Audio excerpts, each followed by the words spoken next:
Alright, start it up. First of all, I'm terrible at intros, so you don't really get a real one. So, Fair ha. enough. Now, you just gonna try something a little different today. As you can probably see, we're gonna be talking about the Barbarian. Potentially maybe another thing or two, depends on how we feel at the end of this one.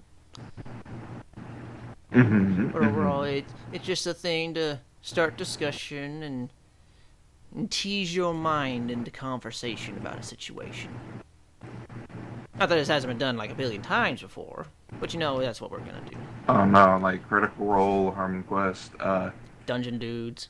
Dungeon Dudes, and there's a lot of channels for There's a this type lot. of stuff. But But you know, we're gonna dip our toes in. exactly.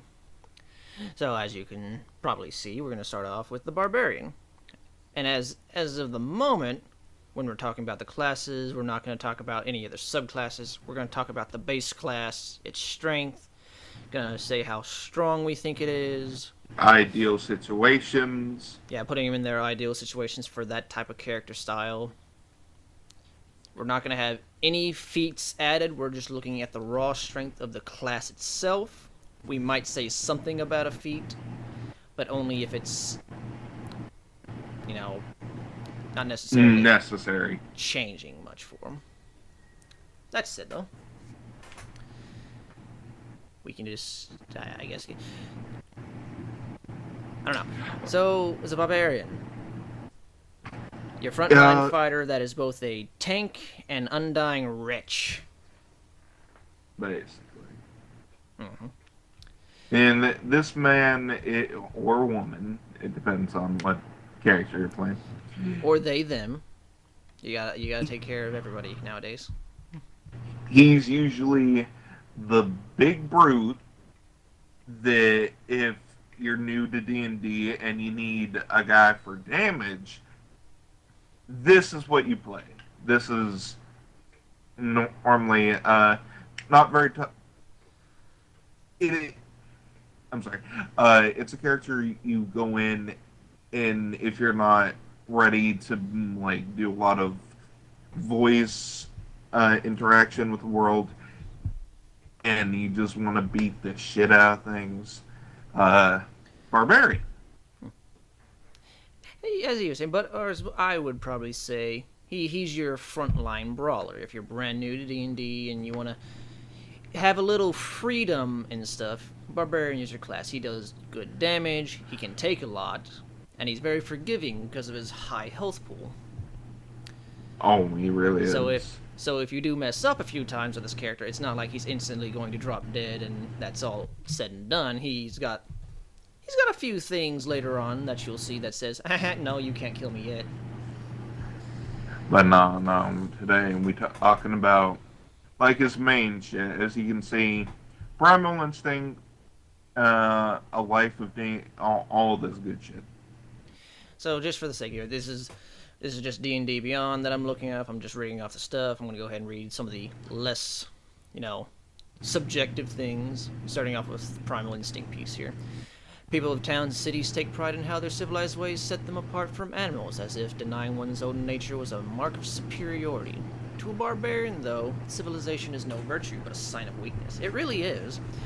The strong embrace their animal nature, keen instincts, primal physicality, and ferocious rage.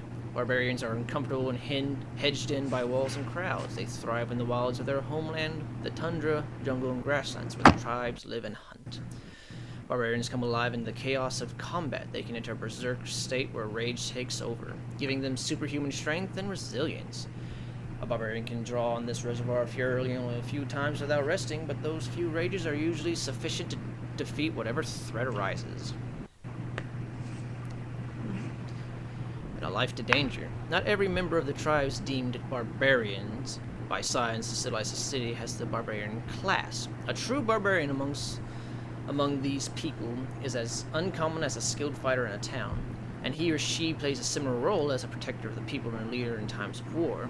Life in the wild places of the world is fraught with peril, rival tribes, deadly warrior, and terrifying monsters.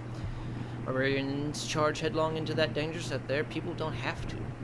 Their courage in the face of danger makes barbarians perfectly suited for adventuring. Wandering is often a way of life for their native tribes, and the rootless life of adventure is a little hardship for a barbarian. Some barbarians miss their close-knit family structure of the tribes, but eventually they have them replaced by the bonds formed among the members of their adventuring party. So as you read, it's kind of redefined. They are the frontline warrior who, in times of peril and danger, are defending their adventuring buddies or other people they decided as their tribe. They are the go-to defender, so to say. I could not describe it better myself. Honestly, I couldn't know. So if we look here, we get to the Barbarian table. I'm not going to stay too long over this because a lot of the classes have this standard thing. The only real difference on this one is it shows you the number of rages per level and the rage damage, because as you rage, you gain a little extra damage along the line, capping out at 4, which might not look like much, but it's 4 damage can be the difference between that guy's dead and you're dead. And obviously the rage is starting off at a low level. You don't got a lot, you just have 2, which if you get more combat than 1, you might want to consider how you get angry. Then it goes to 3, to 4, to 5, to 6, to just straight up being unlimited. Something I want to add to this, talking about the character backstory, role playing wise, of D&D. That's another discussion for another episode of this. Or we But add it in as it's still imperative to the class. yeah, but I just wanted to mention if you do like playing a range of characters, this is one where you don't have to use a colorful vocabulary. You don't really have to be. You don't have to have a sharp tongue. This one you can, if you want to, you can make. You can have an angry tongue. You can have angry tongue. You can be Hulk, basically. Because there's that because intimidation, it's considered a charisma stat, but some people like to use a thing like if you're physically intimidating for the other classes that are more strength based, to use your strength modifier. Because if you break their arm but they still don't give in to your charisma based intimidation, that's not really gonna make sense. It really won't. I just wanted to add that in. Continue. All right, so we'll start right here at the start of the class features. Let me adjust that a little bit. Yeah. That's fine. That's fine. Alrighty, so we'll start off with just the hit points. At their start, you get the D12, which is for the Barbarian, which is the highest in the game. Always at first level, you get the 12 plus your Constitution modifier, which, depending on what you do, you can have anywhere from 17 to 16 if you're making a very tanky Barbarian. Some people might go a little lower, depending on what they want to put their other stats into. This man can get beefy. You can get very beefy.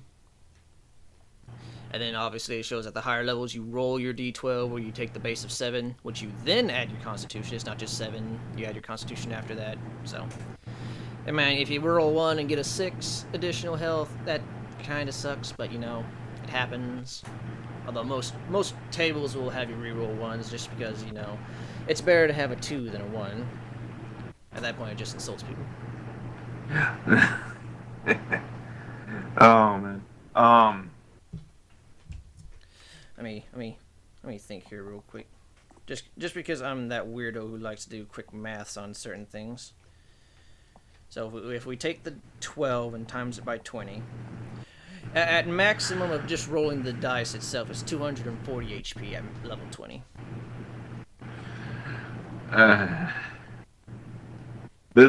If you lucky, this character will go through many campaigns. Like in D&D, if you go hardcore mode, your characters can die, but you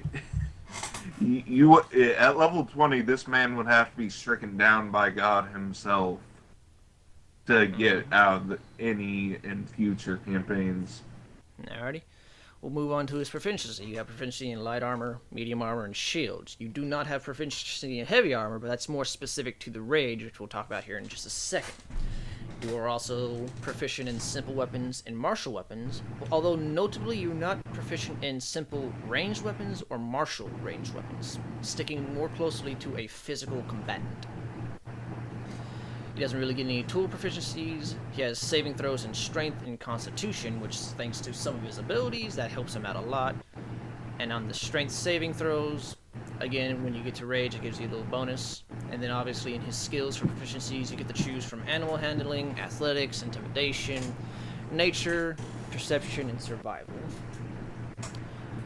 To be utterly fair, most people are probably going to choose athletics for their barbarian because that just goes right aligned with this thing. And more or less you probably take intimidation unless you got someone specifically with like an animal companion, which you're going to try and get in there. Or maybe even survival. I don't know. Some people can go for perception, but I'd say probably athletics, intimidation, and survival would be the main ones you really choose out of this list.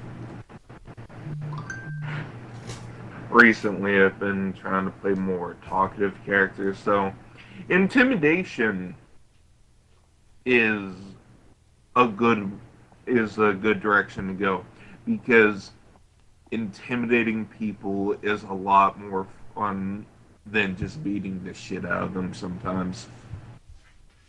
Mm-hmm. But you know, there's other times where, this is so much talking, I just want to hit something. And basically. And then you get the whole party killed because you activated a massive trap that then burned everyone alive and melted their skin off. I just want to hit something, you smack a guard, and then that whole kingdom is after you and your group. I didn't do nothing. He's the one who smacked the guy. And you let it happen. And you, didn't I do that in campaign once? You know, I could honestly believe it. But I think it was more of the guards abusing you and the other man because, you know, y'all were being an interruption. That's it. We'll skip to the next piece here because the equipment thing is something you can usually start off with. You can start off with either a great axe or any martial melee weapon of your choice. You can gain 2 hand axes or a simple weapon, and you gain the explorer pack and 4 javelins, giving you a. Go ahead. No, I was gonna say personally, I usually start off with the great axe. I'm pretty sure you usually start off with a great sword, but I'll let you live with that. Just saying, as a person who watches you thing. So you, as like said, you start off with a great axe. You get 2 hand axes and 4 javelins, giving you a mild ranged option. But the 20 feet and 60 feet kind of puts you down a little bit in those statings. You'll also notice that it doesn't really have any offer of armor, but you'll see why that has it in a second. No, yeah. In fact, right now. Yeah, so coming down to the very first ability that a barbarian gets, the most iconic thing he has, the Barbarian Rage. In battle, you fight with primal ferocity. On your turn, you can enter a rage as a bonus action. While raging, you gain the following benefits if you aren't wearing heavy armor. You have advantage on strength checks and saving throws of strength. When you make a melee attack using strength, you gain a bonus to damage roll that increases as you level as a barbarian, as shown in the rage damage column, as I showed you a minute ago. You also have resistance to bludgeoning, piercing, and slashing damage. As you can look, it just says in general. It doesn't say the difference between non-magical or regular magical. You just resist it. If you are able to cast spells, you cannot cast them, and you cannot concentrate while raging. It lasts for exactly 1 minute, or 10 rounds, because each round is 6 seconds. It ends early if you are knocked unconscious, or if your turn ends and you haven't attacked a hostile creature since your last turn, or taken damage since then. You can also end your rage on your turn as a bonus action, once you have raged a number of times listed on your Barbarian Rage column. You must then complete a long rest.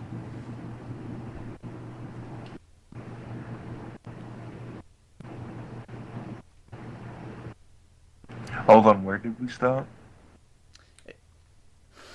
We stopped just at the rage feature. Okay, just each feature individually, you baboon. And, If it makes Well, y'all feel better, apologies. he's the perfect existence of Barbarian. He's not that perceptive. Sometimes I'm good at perceiving, but no, the rage ability is one of my favorites. When I try and play other classes, I end up being like, damn, I wish I had my rage. It is it is the perfect ability for so many people that are like, don't get me mad. For for me, it's also a great ability roleplay wise, as I like when I go barbarian, I like to be that big hulking motherfucker that's like, oh, are you having trouble with this door? Rips it off its hinges.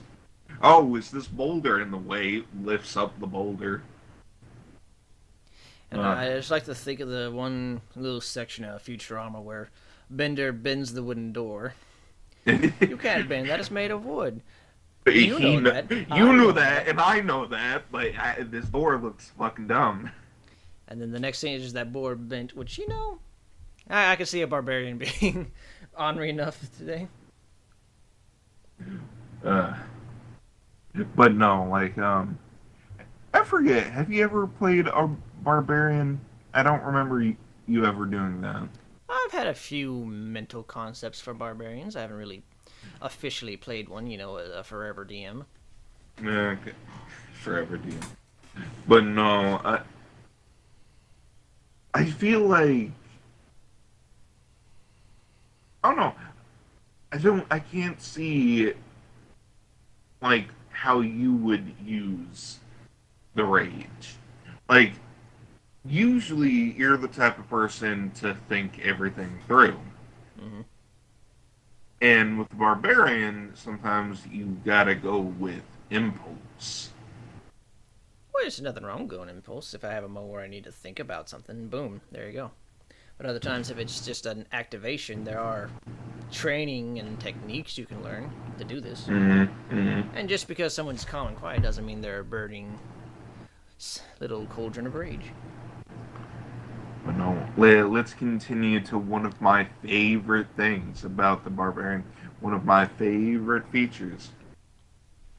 Part of the reason why half the barbarians I've played, if not more, are Warforged. Mm-hmm. The the unarmored defense. Sorry, I fucked that up a little bit.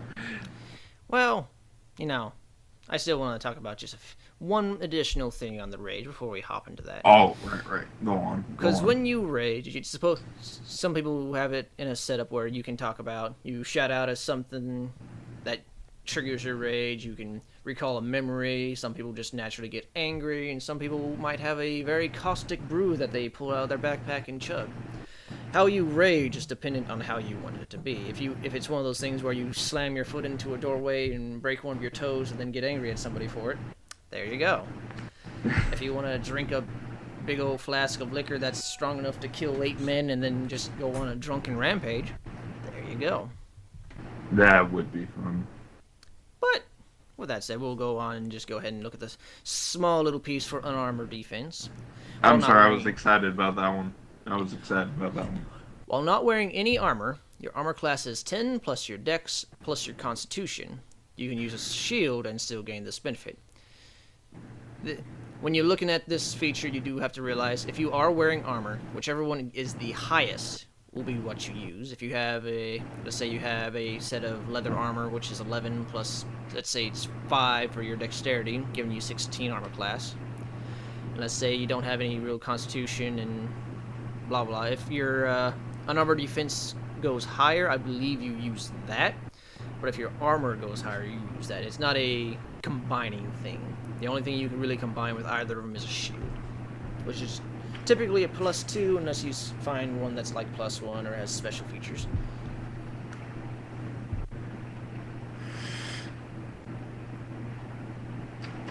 There's nothing like imagining running naked into a room and beating everyone up while they're wearing plate armor.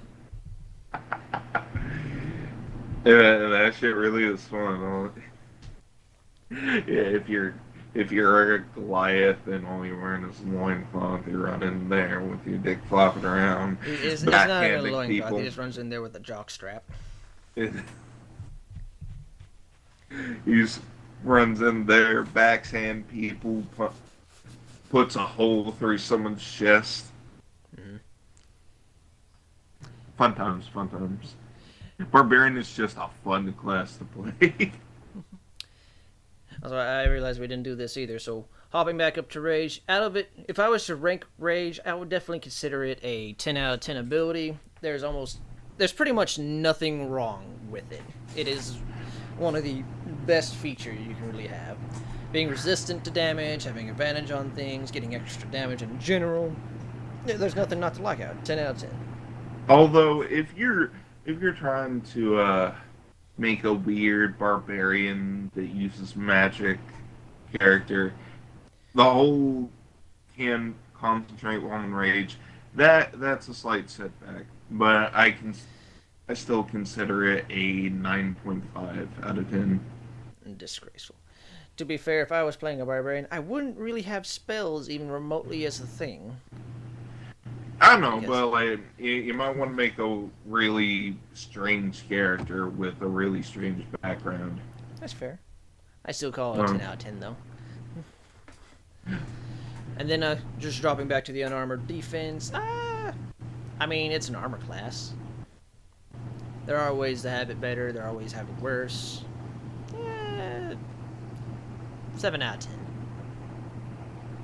Because if you don't have a good dexterity and you're relying on strength, that's only a 15 out of this, which means you'll probably just end up wearing a set of armor or something like that. unarmored defense, I feel like I know there's some downsides to it, but for me, it's still 10 out of 10 because you can be stripped of everything thrown in a dungeon, and if you break out, you still You still have your you can AC. throw hands, and if someone hits you, nothing changes with your defense. Nothing changes with your defense. Mm-hmm. To So be no, utterly fair, a lot of people will just more rely on the rage as opposed to their armor class. But that's near and far. still, I just again, I just like the fact that you can be stripped of everything, and technically, the only thing that changes is your damage is lower. Unless you're proficient in like a monk, or if like I said, in this case you take like the tavern brawler feat, which lets you use a D4 for your melee attacks plus your strength. But in the case of a standardized melee attack, most people don't really have anything, and it's just going to be 1 plus your strength modifier if you land a hit, which you will not be proficient in, so it might be a little harder to land that attack. I still love it. Alright, moving down the list, we now come across yet again, one of the more important features of a barbarian, reckless attack. At Ooh. second level, you throw aside all concern for defense and attack with fierce desperation. When you make your first attack on your turn, you can decide to attack recklessly. Doing so gives you advantage on all melee attacks. Very specific, it says melee attacks, not ranged. Using strength, so it's not, if you're a dex barbarian for whatever reason, you're not going to really be able to benefit from this feature. But then at the same time, all attack rolls against you have advantage as well. So looking at that, yes, you gain advantage, but you get disadvantage. Well, you have advantage against you as well. And depending on what happens, like if you look at your AC, it's going to be almost likely that you can hit every single turn. But at the same time, you also get to reduce all that damage to half. So it's one of those things where, ouch, but ha-ha.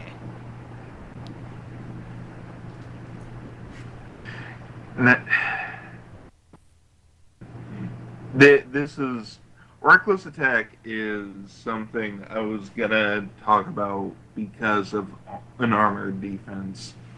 How I usually play barbarians, I try to get my AC my armor class up as high as I can. That way, reckless attack is just more common sense than anything else. Like, if your armor class is in its 20s, like if you're level 10 and your armor class is in its 20s, then not using it is it's just playing it safe. I won't lie, it's playing it safe, but I'd say at that point, reckless attack is always worth it.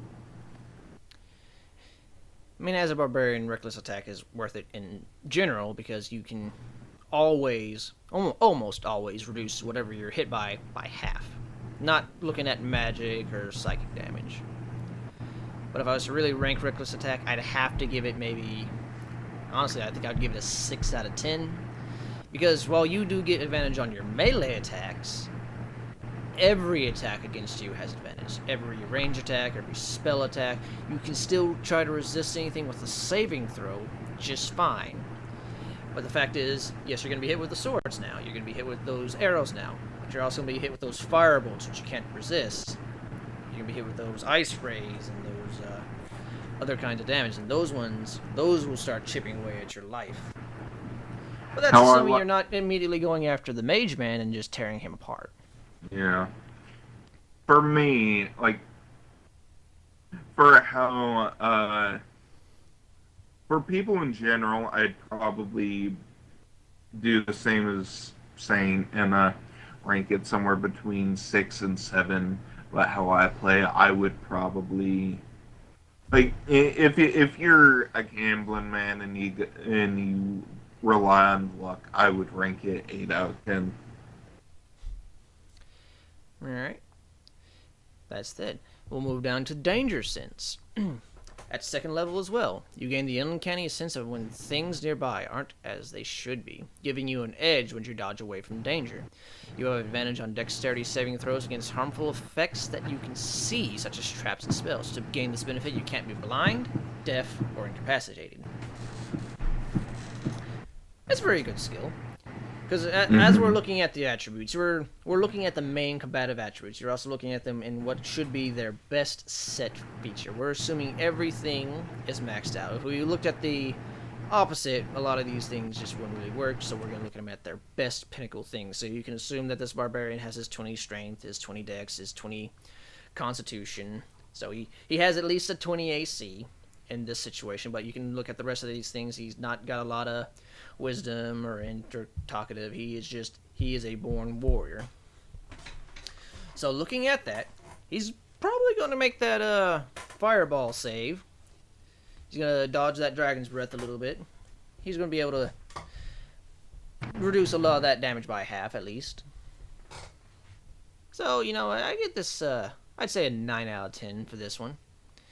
Usually having advantage on a lot of things, it makes it a lot better than not having advantage.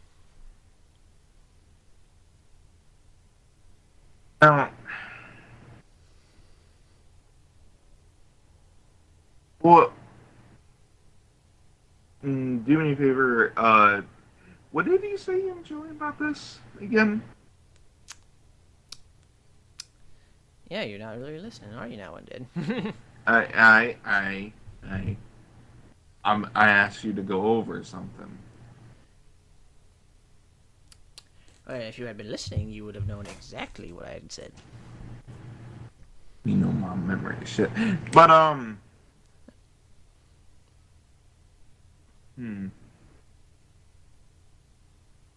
Oh, let's hear your unequivocized talk about this barbarian class. Don't you try and call me out. Not during the podcast. No, don't call me out during the podcast. Our very first thing that you were excited to do, and you're over here not paying attention.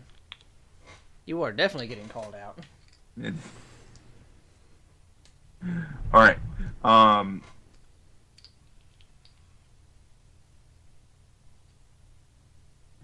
Now,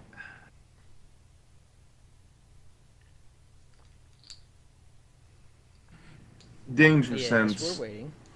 I don't know what to say about it. It's not it's not one I use a lot. Yet. Yet I'm not sure what to say about it. Like it's one of those it's one of those side abilities that I've never really paid attention to, so I don't know what to say about it. But Let's put this in a scenario. Let's just have it in a little scenario. Say you mm-hmm, and your party are you're walking through a forested area, and right, it's one of them things. It's almost in a sense like spider sense. You sense something bad is about to happen. Suddenly, the barbarian, a little click right there in the top of his eyebrow, and he looks down and he immediately jumps out of the way as a trap springs underneath him. Having the advantage that he does on that means he's more than likely to dodge. He's no longer stuck in that trap. And we look at the fighter and maybe the cleric. Now they're stuck in a net, and the barbarian is set alone to fight against this thing. Using his other abilities, he's able to very thoroughly quash a lot of the bad enemies. But if he hadn't been able to have his danger sense, have that advantage, and have that more likeliness to succeed on the save, that could have been an entirely different thing. fair. Oh no, a lot of these I try to keep in mind, but with how my memory is, it's stupid. Like, uh, I'm not trying to jump to this, but extra attack, that's something I use a lot. Yes, because as in this, we're not really going to talk about the primal path or the ability scores, because we didn't want to talk about feats. We didn't want to just downplay the actual class itself. We wanted to talk about just the class. And we're Right. going to assume that with these ability score improvements, you're just increasing your ability scores up to the maximum of what you need. So another day we'll probably talk about some of the primal paths. Another day we'll talk about maybe adding a few feats. Although I'm pretty sure most people who play D&D know exactly what you want to put on a barbarian. Yeah. But no, like, how this podcast is probably going to be, I, you are going to give, like, a more, uh, what's the word? Yes, I know what's the Educated word. and it, you are going to give more of a educated and analyzed description and uh, play out of how you can actually use these abilities for the barbarian or other classes for the future. I am going to give you the very dumbed down. Uh, I've played this before, and this is what I like about it. Mm-hmm. And that's probably what most of these podcasts are going to be. But Also, what would you rank it, by the way? uh, the The danger sense. I the said danger 9 out of sense. 10. Ah, I would. I I feel like it would be an 8.5 for me, just because, like I said, I don't end up remembering that I can do that a lot. Well, that's your fault. I could, I would almost give it a Bert, 10 out of 10. I only give it a 9 because, to a certain degree, you can slack on your dexterity. That is oh the only no, reason but I don't give it a 10 out of 10. for me it's 8.5. For people in general, it's at 10 out of 10. You say that. So we'll come to this one. We won't talk about it long because the fighter, the paladin, and the monk also get it. But extra attack, you get an extra swing each time you take the attack action. So I instead of love hitting that him one. once, you hit him twice. Or instead of hitting him once, you hit him 0 times because you missed both times. So you suck. You do suck. But no, for the barbarian, this extra ability is phenomenal. It is phenomenal You say that, but because it's phenomenal for any class that has melee based attacks. no, I'm saying like starting out as a barbarian and you get this ability. Yeah, At 5th level, like all the other classes that get it. yeah, I realize that sometimes. Give me a moment here. I'm just saying, with the big hitter that the barbarian is at the beginning of a campaign, it is more than useful. It is. It really is a game changer for the most part, unless you roll natural ones the entire game because you suck. Hmm. And obviously, with the extra attack, you can always use that with your reckless attack feature. Now you're rolling 4 dice and having such a higher percent chance of actually hitting, regardless in those, although you're still taking the extra damage. And you But you roll know, three it, natural ones and one natural two. yeah. Although it's a perfect ability, definitely a 10 out of 10 because being able to hit something an extra time in any scenario before it can try to do anything else is always a boon. Oh yeah, 10 out of 10 without a doubt. Like there is no downside to this ability unless there's a seven deadly sins ability fucking full counter. Man pulls out a Uno reverse card. Be like, haha. Or you But just yeah, fight someone who's immune to your type of damage. that too. That too. Moving on very quickly, we're going to come straight to fast movement. At 5th level as well, you can increase your speed by 10 feet while you aren't wearing heavy armor. Ooh, man, this one. Uh, I mean, This one's kind of fun. it, more likely to get to your opponent easier, smack him a few times. I don't really see a lot to talk about that. I would just give it an 8 out of 10 because, you know, again, I'm not trying to. You got feats you can do that. You have racial classes that can do that. Which I mean, it would add to it and make them even faster. But at the end of the day, there are other things that can. You could have a wizard cast haste on you to increase your speed, and that give you significantly more. It doesn't take away from the barbarian at all, so it's still got a very good ranking in my book. But it's there. 10 out of 10 for me because normally as a barbarian you're able to pick up your teammates and just fucking bolt. A lot of times when you're carrying a teammate, you do got to realize it's gonna reduce your speed by half. Although say they're like a I'll, goblin or a halfling or a gnome, I don't really see them weighing you down as much, so you probably could run at full speed like that. But if they're the that same, or if like you medium play size as you, there you go. it, I was gonna say if you play as a Goliath, it does not matter who you're carrying The Goliath tries to pick because up the Warforge, which is made out of solid granite and weighs 2,000 pounds. Throws his back out, now both of them nah, are dying. nah. I was about to say Warforged maybe because ooh, that's a big beefy boy. But no. Fast movement for me, 10 out of 10. There is no downside to running faster or moving faster in general. Mhm. Hopping back down from fast movement, we go to Feral Instinct at 7th level. Your instincts are so honed that you have advantage on Ooh. initiative rolls. Additionally, if you are surprised at the beginning of combat and are not incapacitated, you can act normally on your first turn, but only if you get angry before doing anything else. So I'm going to just straight say, very much 10 out of 10. There is so much good out of this, because one, having advantage on initiative rolls, you're less likely to be at the lowest part, more likely to be at about a bit higher, and being able to act when in a surprise round, even if it does require you to rage first. I mean, rage is one of your primary things, and being able to act in a surprise situation, and say you're the only one being surprised and attacked at this moment. Yes, you did get attacked by like 5 assassins all taking a shot at you, but you're able to get, say, you're able to be faster than 2 of them at least, and now their damage is halved. So, definitely a very good ability in my book.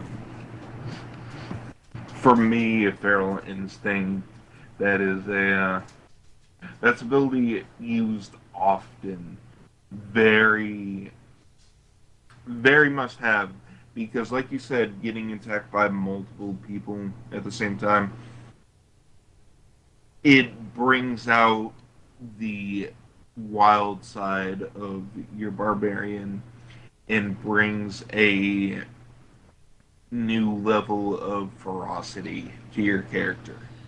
Which would be in the scenario you're walking through a place, you're going to pay respects to a deceased one you cared about, and suddenly you take 2 arrows in the back, and you get this sense that 2 more are coming at you as you get that red blinding rage as people are sacrileging things, and maybe it skids off some of your hardened muscles as you then go into that flying rage as you tear apart whatever is attacking you.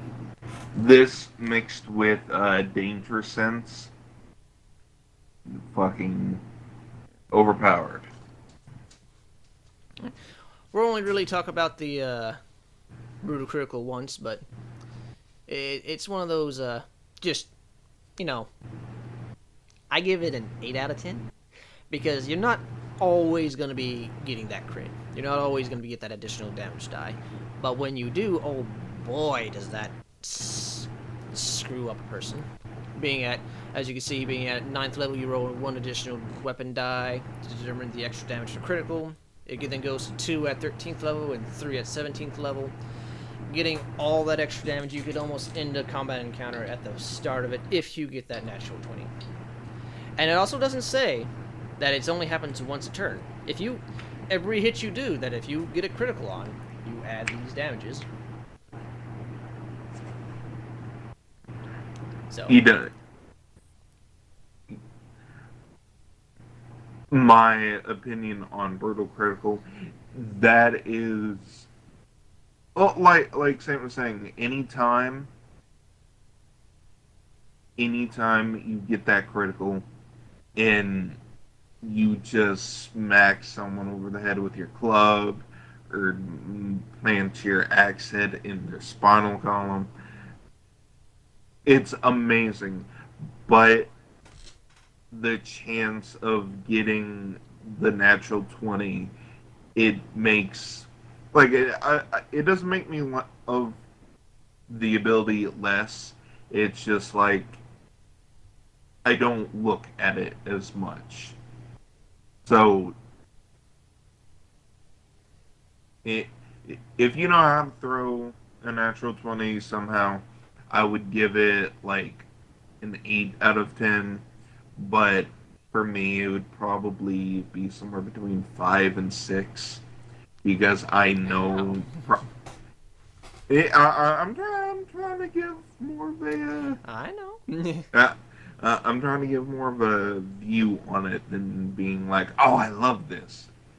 I mean, But if you ever watched Critical Role and you were and if you looked at Percy in the first Critical Role campaign and you had him as a barbarian, you would know that he basically, this would be an 11 out of 10 for him, all right? Because he rolled so many nat 20s in that and fucked so many people so often that he had to give up the golden snitch.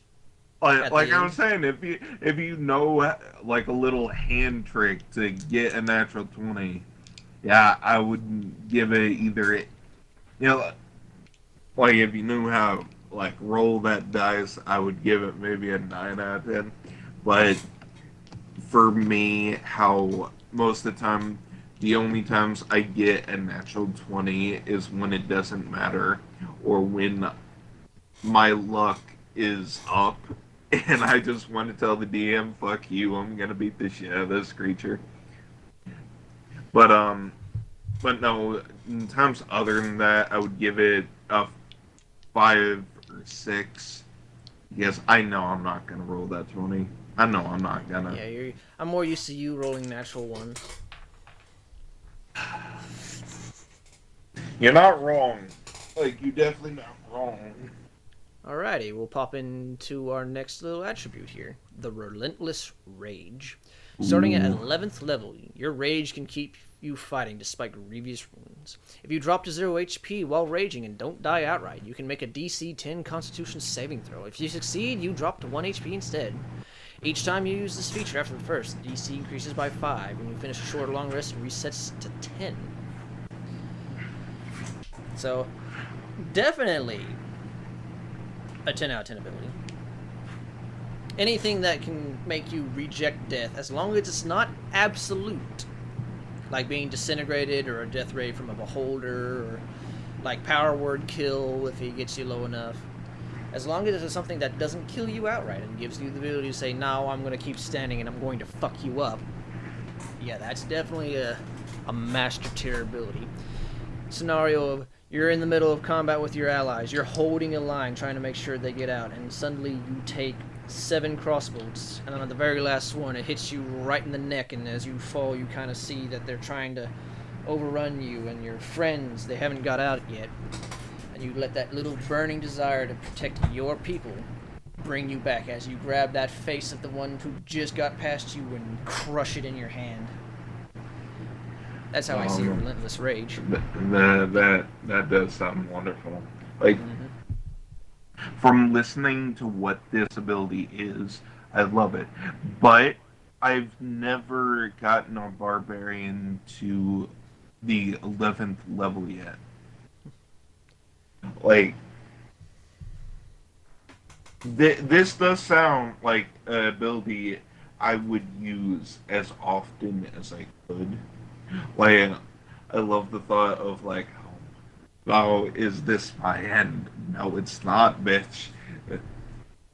But no, like, Let me look at something real quick so it's there. Alright. the idea of as long as it's not like overkill, as long as you're not barely standing and a man just slams an axe into the back of your neck.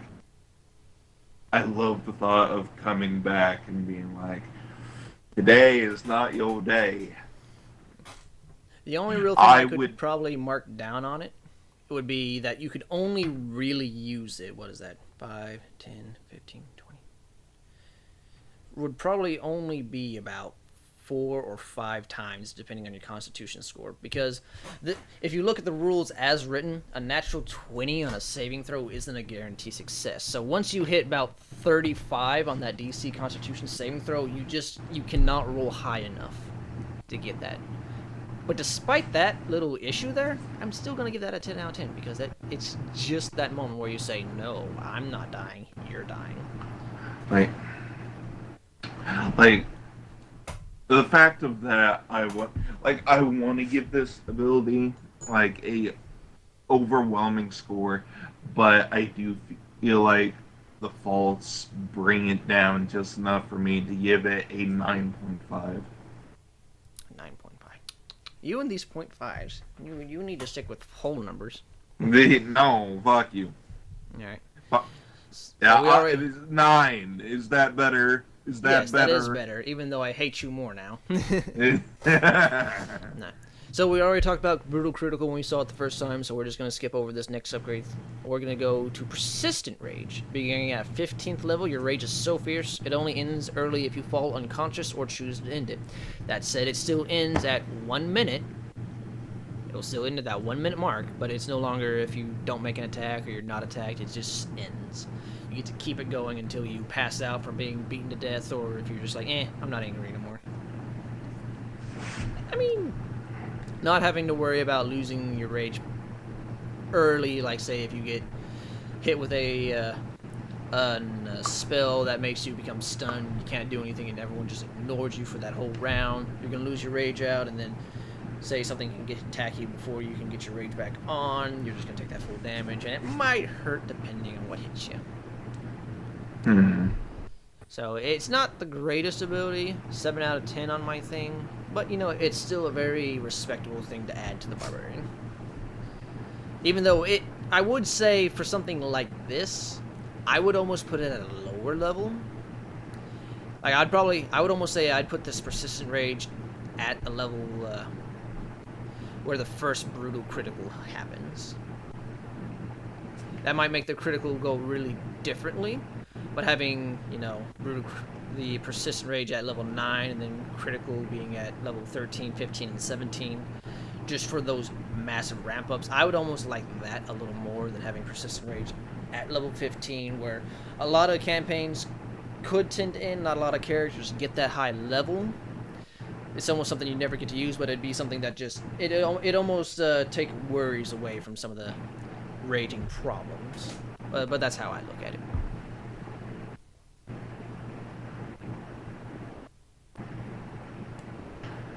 Hmm.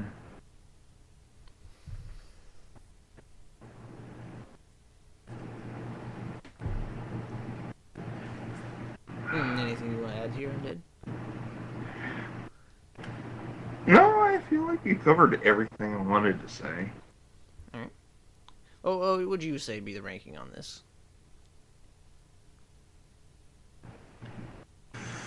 7. 7 out of 10. 7 out of 10. I can accept that. Can we come to the brutal critical? Ignoring it because we already talked about it. So starting at level 18, Indomitable Might. If your total for your strength check is less than your strength score, you use that score in place of the total. Now that's saying the total. It's not like you rolled a 5 plus your 5 strength and then you can go say, well, I got 20 strength, so I'm going to go 20 and then 25. No, you're just going to get a straight 20 on that roll. Is how I'm reading this. I mean, 6 out of 10.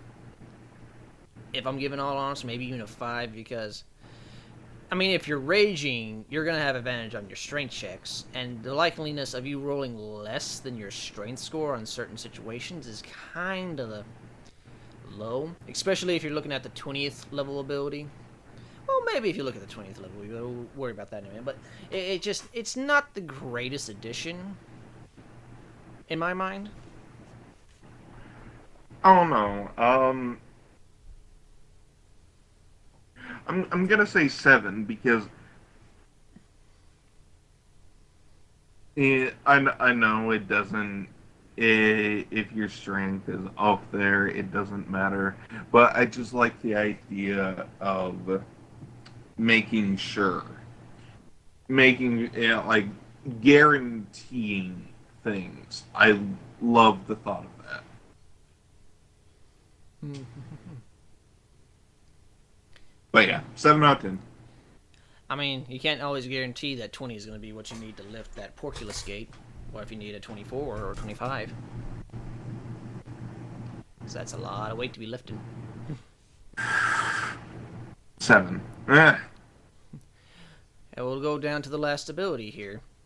We'll also talk about we'll also talk about the optional class features, but we'll talk about the Primal Champion. You embody the power of the wilds. Your strength and constitution score increased by 4. Your maximum for those scores is now 24. So now you're sitting at 24 strength and 24 constitution. You just gained 2 additional points of HP for every level you have, which at that high level is 40. So if we were looking back at the one thing that automatically take you from about 240 if you rolled max to 280. And that's not factoring in all the other points. So it's one of them solid ooh la las, you know. Oh, definitely. So I said 280. If you had 5 Constitution, 5 times 20 is 100. So yeah, you're sitting at a good 380 HP at max, not looking at any extra feats. And this is just a pure buff. You now have 2 additional points to your chance to hit an opponent with your strength weapons, plus your reckless attack.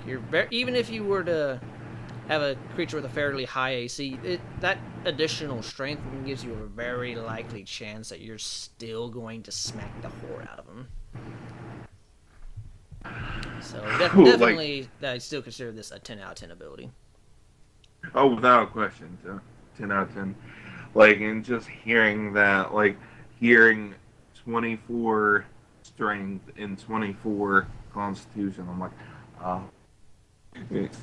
Now, this is also assuming that you have those scores maxed out. If you have 18 strength or 18 constitution, it only goes up to 22 because you get a +4 with a max of 24, not just automatically raised. Well, yeah, I know.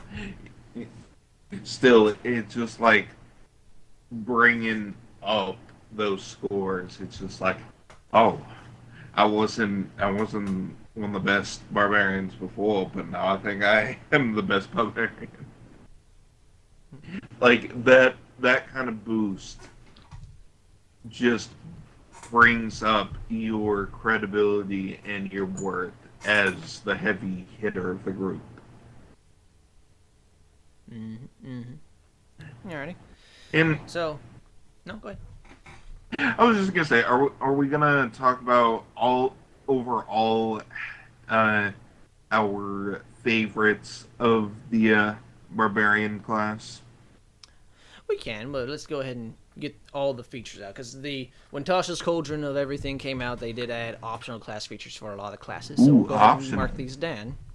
So at third level, you get what's called Primal Knowledge. You gain an extra proficiency on the skills that is available to barbarians at level 1. An extra proficiency, it's always nice, but I'm just going to mark that as a 5 out of 10 because it, to a certain degree, like, yeah, you're more likely to get your nature check, but it's not one of your good scores and it's still pretty low. Same thing because at level 10 you also gain that same thing. It's just an even 5 out of 10 for me.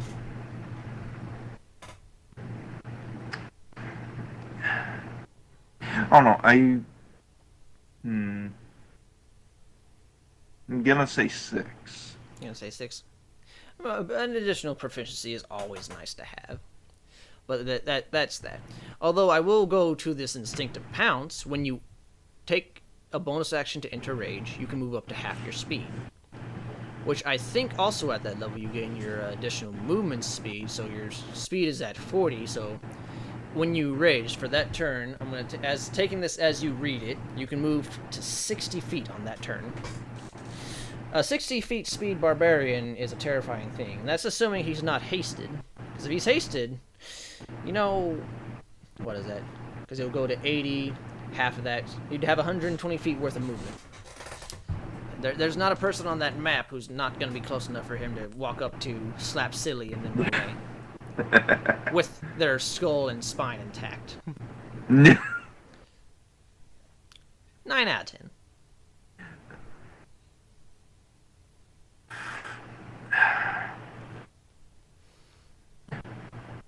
I'm gonna have to agree, Nanton. Alright. I like the thought of getting in and out with a barbarian of all things. Alrighty. And you wanted to talk about what we considered our favorite things out of this specific base classness here? Oh, yes, definitely. Like earlier, I gave Rage a 9.5. Don't get me wrong, that is without a doubt my favorite and most used ability of any class in Well, it D&D. is kind of your most important ability to the class anyway, but... Not, I'm saying in any class, like of any class, that is my favorite ability. The only reason why I give it a 9.5 is because of the whole and I feel like the whole spell casting, not being able to do it, that just that combats like the character building. Like if you want to make a barbarian that's like secretly a nerd, yeah, you know. I would almost make a barbarian that would be a warlock. Like, Because I would look directly out of Dragon Age and just think of the rage demons, the fiery burning monsters. And that would be one of his patrons. I would probably only put like 1, maybe 2, like even up to maybe 3. I might stop at 3, just so... I'd probably go Hexblade or one of the other ones, depending on what I look at, and just have him with a magical weapon that he can summon at any time he wants. like but for me it's just like when I look at all these abilities, I D&D for me isn't just about the fighting, it's about the role play and getting into character. So when I look at these, I try and think of like, what would my character do with this ability? I'm going to have to interrupt you just for a second there. It's not always about the fighting, but it's looking at the class that is utterly about combat. Just putting that there. This class is all about combat, yes, but I feel like there would be situations where people would take a barbarian and try and turn him into something else. Like It's I know it sounds kind of stupid for a class that's literally made for combat, but I don't know. I feel like some people would enjoy making a barbarian and making him more knowledgeable, more a Goliath wizard barbarian who was very intelligent and kind when he's not raging because he was found abandoned as basically. a young Yeah, like baby and raised up by a that's what I was noble trying to get family at. to be a very intelligent and eloquent person, but just because of his natural body, he still grew up to be very strong. And after he runs out of spell slots and has nothing else to do, he just goes into a blind fury, utterly changes his personality into that of a true tribal warrior, and just proceeds to wreck face. I could not have said it better myself. I really couldn't. But no, Ah! if I was to give a thing a list, I would definitely say Rage would be one of my favorite things. Reckless Attack, despite the not 10 out of 10 thing, it's almost something you would use every single turn. And then I'd just end it at Relentless Rage. Like Being super endurable, being that extra likely to hit, and just saying no to death is one of those great features that I could always look at. like every rage ability is just at the top, tied up in a bow, but everything behind that, I would say the extra attack and scroll up a little bit. I know there's some other stuff. Extra attack. I like movement, but it's not going to be up there. The only reason I wouldn't say Barrel. extra attack is because a lot of other classes get it. And if you're looking at the fighter, he gets it way better. Up to 4 attacks, plus an But action surge to where he can hit you 8 times. It's just not something you can really compare between the two of them. Feral Instinct is going to be there. Scroll down a little bit. And what was it? Indominant Might. That is up there with extra attack. Eh. I like what I said. Well, of course you did. That's why you said it. You're correct.